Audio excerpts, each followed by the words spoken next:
అమాయకమైన అమ్మాయిని కూతుర్ని తీసుకెళ్ళి అమ్మాయి క్రిస్టియన్ అని నువ్వే చెప్పావు. నా పిల్లలు బాప్తీసం తీసుకున్నారు, వాళ్ళతో డిక్లరేషన్ మైనార్టీతో డిక్లరేషన్ ఎందుకు ఇప్పించావు?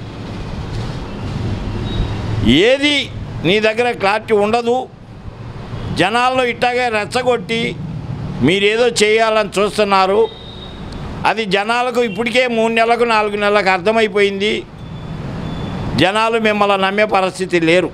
పవన్ కళ్యాణ్ గారు వారాయి డిక్లరేషన్ అన్నాడు అంటే మేమేమనుకున్నామంటే వారాయి డిక్లరేషన్లో చంద్రబాబు నాయుడు కదా సూపర్ 6 ఇస్తాడన్న ఉద్దేశంతో నువ్వేమన్నా సూపర్ 8 సూపర్ 10 ఇస్తావని మేము అనుకున్నాం. హిందీ రాదు, ఇంగ్లీషు రాదు, తమిళి రాదు, తెలుగు అంతంత మటుకే. నువ్వు ఇచ్చే డిక్లరేషను ఆ జనాలు టీవీ దగ్గర మేము కూడా కూర్చున్నాం, నవ్వారు జనాలు. ఒక్కడికి కూడా ఒక్క మాట అర్థం కాలే. ఊపడము ఊగడము తప్ప నీ దగ్గర ఏమి లేదని జనాలకు తెలిసిపోయింది.